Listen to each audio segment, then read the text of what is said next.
तो भैया अंडर-20 Japan team और ब्लू लॉक के बीच मैच फिक्स होने के बाद कैसे इसागी रिन और शीदो को सरपास करता है, जो कि रैंक 1 और रैंक 2 है पूरे ब्लू लॉक में, और ब्लू लॉक 11 यानी ब्लू लॉक की टीम के लिए क्वालिफाई करता है।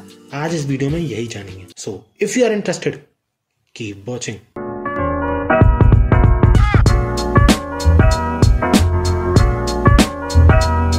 सावधान, आगे स्पॉयलर्स हैं।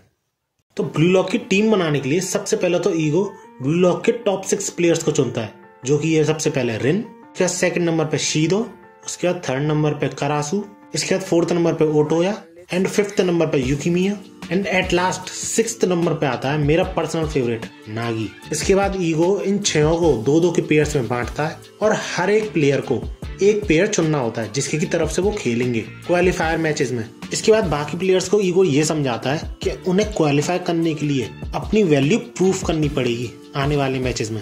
इसके बाद अपना मेन प्रोटैगनिस्ट इसागी कंफ्यूज तो रहता है कि वो नागी की टीम ज्वाइन करे या फिर रिन की, लेकिन एट द एंड वो रिन को चुनता है। इसके बाद टीम ए यानी रिन और शीदो की टीम और टीम बी यानी कराजू और ओटोया की टीम के बीच में जब मैच होता है तो टीम ए में तो ये तीनों होते हैं और टीम बी में ये तीनों होते हैं। इसके बाद जब मैच शुरू होता है और रिन किक ऑफ के साथ शीदो को बॉल पास करता है तो शीदो को टैकल करने वहां पे रैंक नंबर 4 ओटोया आ जाता है। इसके बाद बॉल छीनने टीम बी का दूसरा प्लेयर आ ही रहा होता है, इससे पहले इसागी शीदो से बॉल पास करने को बोलता है और वो कर भी देता है। थैंक गॉड किंग की तरह नहीं है ये। इसके बाद इसागी रिन को पास कर देता है और वो दोनों एक दूसरे को पास करते हुए डिफेंडर को चकमा देते हुए आगे बढ़ रहे होते हैं और ये सारी चीजें रैंक 3 देख रहा होता है, ऑब्जर्व कर रहा होता है। इसके बाद इसागी लास्ट पास करने ही वाला होता है रिन को, लेकिन बीच में आके शिगरी उसे रोक देता है, ये कहते हुए कि उसकी थिंकिंग काफी ऑब्वियस है। इसके बाद इससे पहले कि कोई और प्लेयर रिएक्ट कर पाता,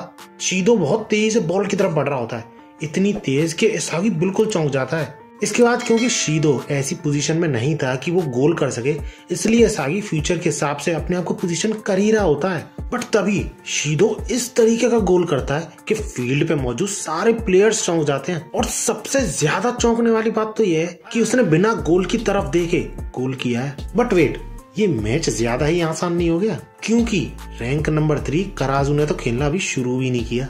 इसके बाद जब मैच फिर से शुरू होता है और बॉल कराजू के पास होती है तो इसागी मौका देखते ही बॉल छीनने की सोचता है। बट ये तो भैया रैंक नंबर 3 का तरीका था इसागी को फंसाने का, क्योंकि कराजू पहले ही ये रियलाइज कर चुका होता है टीम को ऑब्जर्व करने के बाद कि इसागी अपोजिट टीम का वीक स्पॉट है, क्योंकि उसे भी यही लगता था कि इसागी दूसरों के साथ मिलके अपनी एबिलिटीज बढ़ा पाता है, लेकिन वो खुद के बिहाफ पे एक मीडियोकर प्लेयर है। अब यार ये तो कॉमन ही हो गया है, इसागी से पहली बार मिलने पे लगभग हर कोई यही सोचता है। इसके बाद शीदो और इसागी दोनों मिलके बॉल छीनने की सोचते हैं कराजू से, तो भैया वो अपनी इनक्रेडिबल स्किल्स का यूज करके उन दोनों से बचा के बॉल को आगे बढ़ जाता है और बहुत तगड़ा गोल कर देता है। इसके बाद इसागी का टीममेट ह्योरी उसे बताता है कि वो और कराजू टीममेट रह चुके हैं और उसे इतना तो पता है कि जब भी वो किसी प्लेयर को टारगेट बना लेता है तो वो पूरे मैच के दौरान उसे क्रश करता है। इसके बाद जब मैच फिर से शुरू होता है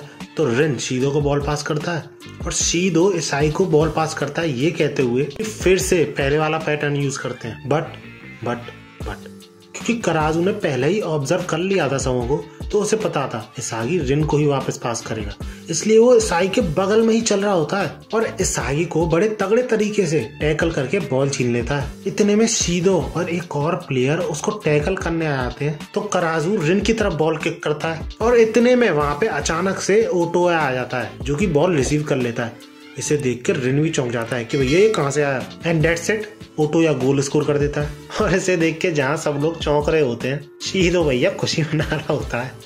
इसके बाद जब गेम फिर से शुरू होता है और रिन बॉल को लेके आगे बढ़ रहा होता है तो इसागी उसे बॉल पास करने की बोलता है, लेकिन इस बार रिन इसागी को कम्प्लीटली इग्नोर कर देता है बिकॉज ऑफ कराजू। और जो फॉर्मेशन इसागी और रिन ने की थी वही फॉर्मेशन रिन ह्योरी के साथ करता है और गोल के सामने आके खड़ा हो जाता है, लेकिन तभी उसके सामने ओटोया आ जाता है अपने गोल को डिफेंड करने और इसके बाद रिन अपने नंबर 1 होने का सबूत देता है। अब क्योंकि ओटोया सामने खड़ा था तो शीदो उससे बॉल पास करने की बोलता है, लेकिन उसके बगल में अभी शिगरी चल रहा होता है उसे रोकने के लिए, तो इसलिए वो सही टाइम का इंतजार करता है और एक बहुत ही तगड़े ब्लाइंड शॉट के साथ गोल करता है और इस गोल के साथ स्कोर हो जाता है 2-2। अब इस पॉइंट ऑफ टाइम पे इसागी का दिमाग खराब हो रहा है सीरियसली, क्योंकि अभी तक वो अपनी वर्थ प्रूफ ही नहीं कर पाया।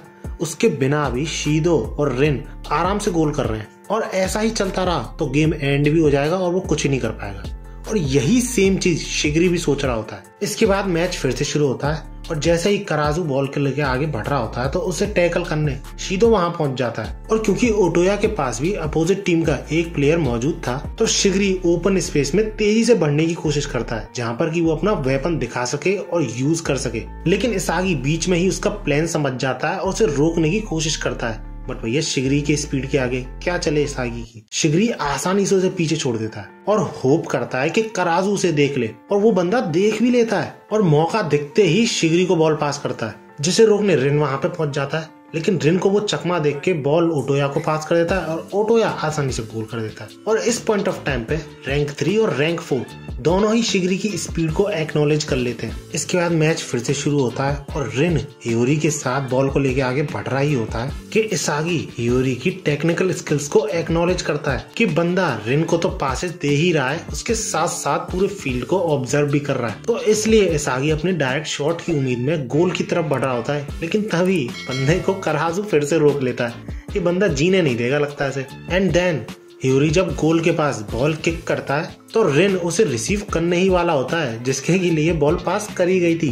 लेकिन शीदो आके उस बॉल को रिसीव करने की कोशिश करता है। इस वजह से बॉल रिबाउंड होकर शिगरी के पास जाती है। शिगरी ओटोया को पास करता है और ओटोया कराजू को बॉल पास करता है। कराजू आराम से गोल कर देता है और इस पॉइंट ऑफ टाइम पे स्कोर हो जाता है 2-4। इसके बाद इसागी ये सोच रहा होता है कि क्या ये दोनों यानी नंबर 1 और नंबर 2 एक दूसरे के साथ कंपैटिबल भी हैं? क्या मैं इस चीज को यूज कर सकता हूँ? इसके बाद जब मैच फिर से शुरू होता है और इसागी हियोरी से बॉल पास करने की बोलता है तो फिर से कराजू से ब्लॉक करने आ जाता है।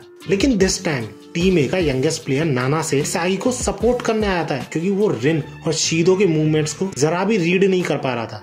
लेकिन इसागी के मूवमेंट्स को वो रीड कर सकता है। इसके बाद जैसे ही कराजू का ध्यान नानासे की तरफ जाता है तो इसी चीज का फायदा इसागी उठा लेता है और गोल की तरफ तेजी से आगे बढ़ रहा होता है। और जब वो फील्ड को एनालाइज करता है तो उसे सबसे सूटेबल ऑप्शन शीदो को पास करना लगता है क्योंकि उसे लग रहा था कि शीदो उसे वापस पास करेगा गोल करने के लिए। पर भाई साहब जैसे ही शीदो के पास बॉल आती है वो बॉल की ही स्पीड यूज करके और उसकी डायरेक्शन चेंज करके गोल कर देता है जिससे इसागी बिल्कुल चौंक जाता है क्योंकि बंदे को बिल्कुल भी उम्मीद नहीं थी कि वो खुद गोल करेगा। इसके बाद जब मैच फिर से शुरू होता है तो कराजू ये रियलाइज कर लेता है कि इसागी ने काम करना शुरू कर दिया है। लेकिन इस बार कराजू का सामना इसागी से नहीं रिन से होता है जिसे वो चकमा देने की कोशिश तो करता है जैसे कि उसने शीदो और इसागी को दिया था। लेकिन वो रिन के साथ ऐसा नहीं कर पाता और इस बात से कराजू बिल्कुल चौंक जाता है। और इसी कराजू और रिन के बीच स्ट्रगल में इसागी बॉल को लेकर निकल लेता है। भाई साहब ये तो वही बात हो गई कि दो बंदर की लड़ाई में बिल्ली मौज ले गई।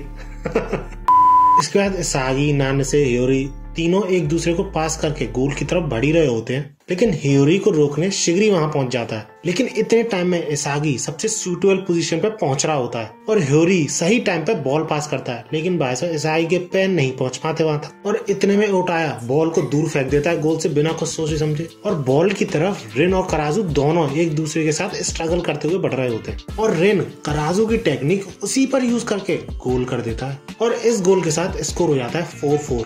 और कराजू ये रियलाइज करता है कि जब से इसागी ने फंक्शन करना शुरू किया है टीम ए एक टोटली डिफरेंट टीम बन चुकी है। और इसके बाद हियोरी इसागी को उसकी लाइफ का लगभग समझ लो सबसे बड़ा लेसन बताता है कि अगर तुम ज्यादा एनालाइज करने के बाद एक्शन लोगे तो ये तरीका काफी ज्यादा स्लो है क्योंकि सीइंग, थिंकिंग एंड मूविंग ये काफी लंबा प्रोसेस हो जाता है जो कि तुम्हारे प्रीवियस अपोनेंट के साथ तो काम करा होगा लेकिन रिन और शीदो अलग ही लेवल पे हैं। इसके बाद इसागी बोलता है ये क्या करूं सर। इस पे हियोरी बोलता है रिफ्लेक्सिव थिंकिंग को ट्राई करो, गेम को फील करना सीखो। इसके बाद जब मैच फिर से शुरू होता है और कराजू बॉल को लेके आगे बढ़ ही रहा होता है लेकिन उसे टैकल करने रिन वहां पहुंच जाता है जिस वजह से इसागी भी वहां पहुंच जाता है फिर से बॉल स्टील करने के लिए। बट भैया कराजू सही टाइम का इंतजार कर रहा था कि जब वो शिगरी को बॉल पास कर दे और जब वो ऐसा करता है तो शीदो अचानक से वहां पे आके उस पास को रिसीव कर लेता है जिससे सब चौंक जाते हैं। इसके बाद रिबाउंडेड बॉल को नाना से इसागी को पास करता है और इसागी तेज स्पीड में गोल की तरफ बढ़ रहा होता है हियोरी की एडवाइस को सोचते हुए। लेकिन तभी कराजू वहां पे उसे रोकने आ जाता है और इसागी बॉल को हियोरी को पास कर देता है और मैच अपने लास्ट मोमेंट पे पहुंच रहा होता है। सारे गोल बॉक्स के अंदर भग रहे होते हैं प्लेयर और इस पॉइंट ऑफ टाइम पे इसागी यूं समझ लो न्यू एबिलिटी खोल लेता है। उसे सब कुछ फील्ड पे जो भी हो रहा है सब फील हो रहा होता है। और जैसे ही ह्यूरी गोल के पास बॉल को किक करता है तो रिन और शीदो दोनों ही बॉल की डायरेक्शन में भाग ही रहे होते हैं, लेकिन तभी इसागी उनके बीच से निकलता है और डायरेक्ट शॉट के साथ गोल कर देता है, जिससे रिन, शीदो और फील्ड पे मौजूद सारे प्लेयर्स चौंक जाते हैं और टीम जीत जाती है। और इस मूवमेंट पे यूं समझ लो इसागी ब्लू लॉक का नंबर 1 प्लेयर बन जाता है, रिन और शीदो दोनों को पीछे छोड़ के। अब इसके बाद भी कई मैचेस होते हैं, लेकिन वो मैचेस हमें पूरे दिखाए नहीं जाते। लेकिन उन्हीं मैचेस में से एक मैच में रियो यूं समझ लो एक नई एबिलिटी अनलॉक कर लेता है, दूसरे के मूव्स को 99% तक कॉपी करने की। और इस एबिलिटी के साथ वो शिगरी, नागी और सागी जैसे प्लेयर्स के साथ कम्पीट भी कर सकेगा। और इसी मैच में हमें रैंक्ड 5 यानी यूकिमिया की एबिलिटीज भी पता चलती हैं कि वो 1-on-1 में किंग माना जाता है, यहाँ तक कि रिन भी 1-on-1 में उसे हरा नहीं पाया था।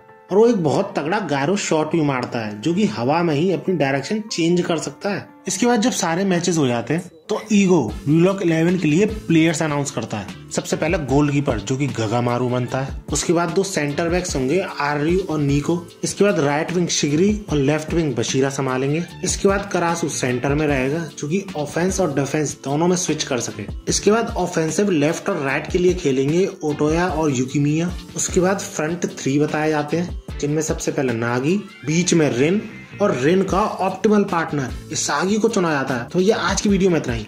अब इस सीरीज की अगली video under 20 Japan team versus Blue Lock पे ही होगी। So if you are interested subscribe जरूर कर लेना और इस वीडियो को लाइक जरूर करना अगर अच्छी लगी हो तो। टारगेट रखते हैं 200 लाइक्स का एक दिन में। और भागो।